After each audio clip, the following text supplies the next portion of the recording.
There's a strange truth about human nature. The most dangerous person in the room is usually the calmest one, not the loudest, not the most aggressive, not the one demanding attention, but the one who remains composed when everyone else loses control. Calmness is power, because in a world where most people are ruled by emotion, the person who controls his mind becomes terrifyingly powerful. And that is the real philosophy behind Stoicism. Not emotionless living, not pretending not to care, not suppressing pain, but mastering yourself so deeply that chaos outside you no longer creates chaos inside you. Today, you'll discover the psychology that transformed emperors, warriors, philosophers, and ordinary men into mentally untouchable individuals. You'll understand why emotional people lose power, why suffering builds strength, why discipline creates freedom, and how Stoic philosophy can completely change the way you experience pain, pressure, fear, and life itself. And near the end, I'll give you a practical 5-step Stoic framework you can begin using immediately in real life. Not motivational theory, real psychological implementation. Because Stoicism was never meant to be admired, it was meant to be practiced. Most people are not destroyed by life itself. They are destroyed by their inability to control their reactions to life. Think about it. A small insult ruins their entire day. One rejection destroys their confidence. A little failure makes them question their worth. And slowly, their emotions begin controlling their decisions, their habits, their relationships, and eventually, their identity. The person who cannot control himself will always be controlled by something else. This is why Stoicism became so powerful. The Stoics understood something brutal about human nature. Pain is unavoidable. Stress is unavoidable. Loss is unavoidable. But emotional slavery is optional. That changes everything. Marcus Aurelius, one of the most powerful rulers in human history, constantly reminded himself of a simple truth. You have power over your mind, not outside events. And most people spend their entire lives misunderstanding this. They try controlling other people, circumstances, outcomes, opinions, and validation. But the Stoics focused somewhere else entirely. The self. Because once your inner peace depends on external conditions, you become mentally fragile. And fragile minds eventually collapse under pressure. But understanding this intellectually is easy. Living it during pain is something completely different. And this is exactly where most people fall apart. Anyone can appear confident when life is comfortable. Real character appears during suffering. That's why Stoics never ran away from discomfort. They trained through it. Loneliness, failure, uncertainty, physical hardship, emotional pain. Not because suffering is beautiful, but because comfort slowly weakens the mind. And modern life makes this even worse. Every discomfort today has an instant escape. Feeling bored? Open your phone. Feeling anxious? Distract yourself. Feeling empty? Consume more. But every time you escape discomfort, you train yourself to become weaker against reality. And eventually, even small problems begin feeling unbearable. Comfort creates fragile minds. Stoicism teaches something modern society avoids completely. Mental strength grows through resistance. Exactly like muscles. A body becomes stronger through physical stress, and the mind becomes stronger through psychological stress. That's why some people collapse under pressure, while others become stronger because of it. One person sees suffering as destruction. The Stoic sees suffering as training. That single difference changes an entire life. Most people think power looks aggressive, but real power is often silent. Imagine two people arguing. One screams, becomes emotional, loses control completely. The other remains calm. Who actually has power? The calm one. Always, because emotional reactions reveal vulnerability. And Stoicism understood this deeply. If someone can control your emotions, they control you. That means anger can enslave you, fear can enslave you, validation can enslave you, even pleasure can enslave you. This is why Stoicism focuses obsessively on self-mastery. Not image, not status, not dominance. Self-control. A man who masters himself becomes difficult to break. And this does not mean becoming emotionless. This is where people misunderstand Stoicism completely. Stoics still felt pain, still felt grief, still felt fear, but they refused to become servants to emotion. That distinction is critical. Stoicism is not emotional suppression. It is emotional discipline. But emotional control alone still isn't enough, because Stoicism teaches another principle that changes suffering at its root.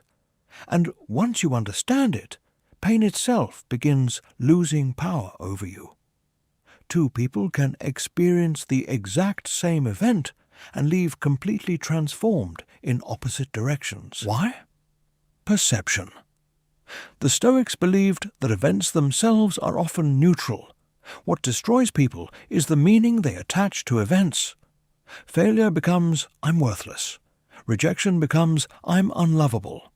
Pain becomes, my life is ruined. But Stoicism teaches you to pause and separate reality from interpretation, and that creates psychological freedom. Epictetus once said, people are disturbed not by things, but by the views they take of them. That idea alone can transform your life, because suddenly you realize your suffering is often amplified by your interpretation of reality. A Stoic asks different questions. Instead of asking, why is this happening to me? They ask, what is this trying to teach me? Instead of asking, why am I suffering? They ask, how can this make me stronger? And that mental shift changes everything, because now failure becomes feedback. Pressure becomes preparation. Pain becomes training. And slowly, life stops feeling like punishment. Most people see discipline as restriction. Stoics saw discipline as liberation, because without discipline, your impulses control your life. You say you want focus, but distraction controls your attention. You say you want peace, but your habits create chaos. You say you want strength, but comfort keeps weakening your mind. This is why weak people become prisoners of temporary emotion. Stoicism teaches something harder. Do what must be done, even when you don't feel like doing it. That is real strength. Discipline is choosing long-term power over short-term comfort. And over time, discipline begins changing identity itself. You become calmer, sharper, more resilient, harder to manipulate emotionally. Because discipline creates internal trust. You begin trusting yourself again. And that changes the way you walk through life. Now, all of this sounds powerful philosophically. But the real question is this: how do you actually practice Stoicism in daily life? How do you become mentally untouchable in reality instead of simply admiring the idea? This is where the framework begins. Step 1. Accept reality. Most suffering begins with resistance. People waste enormous energy fighting reality emotionally, wishing things were different, wishing pain never happened, wishing life were easier. But Stoicism teaches you to see reality clearly first. Accept the pain, the rejection, the uncertainty, and the failure. Not emotionally, objectively. Because you cannot improve a reality you refuse to face. Acceptance is not weakness. It is clarity. Step 2. Separate emotion from decision. Never make permanent decisions during emotional storms. Pause first. Observe what you feel without immediately reacting to it. This single habit can save people from regret, destructive anger, impulsive decisions, and emotional chaos. Stoics trained themselves to respond slowly, because calm thinking creates powerful action. Step 3. Train discomfort daily. Voluntary discomfort builds resilience. Do difficult things intentionally. Cold showers, hard workouts, deep focus, silence, solitude, reducing distractions. Because controlled hardship prepares you for uncontrolled hardship. If you cannot handle small discomforts, large pain will destroy you. The goal is not suffering. The goal is strength. Step 4. Execute with discipline. Stop negotiating constantly with your emotions. Weak minds wait for motivation. Strong minds rely on systems. Do the work when tired, distracted, unmotivated, and uncomfortable. Because consistency slowly transforms identity, and identity shapes destiny. Step 5. Stay calm under pressure. This is the final Stoic test. Can you remain composed when life becomes chaotic? Because when pressure rises, most people panic emotionally. But Stoicism teaches you to slow down internally. Breathe deeply. Observe clearly. Think rationally. Respond intentionally. Because calmness under pressure is rare, and rare qualities become powerful. The calmer you become, the more powerful you appear. Stoicism does not promise an easy life. It promises a stronger mind. A mind that doesn't collapse under pressure, doesn't depend on validation, doesn't panic during hardship, and doesn't lose itself emotionally. And in today's world, that kind of strength is becoming increasingly rare. Most people are controlled by fear, comfort, anger, dopamine, and external approval. But the Stoic chooses something different: self-mastery. Because once a person learns to control himself, life loses much of its power to destroy him. And maybe that is why Stoicism still survives after thousands of years. Because human nature never changed. Pain still exists. Fear still exists. Chaos still exists. But so does the possibility of mastering yourself despite all of it. The man who conquers himself becomes mentally untouchable. And perhaps that is the real psychology that makes weak men dangerous.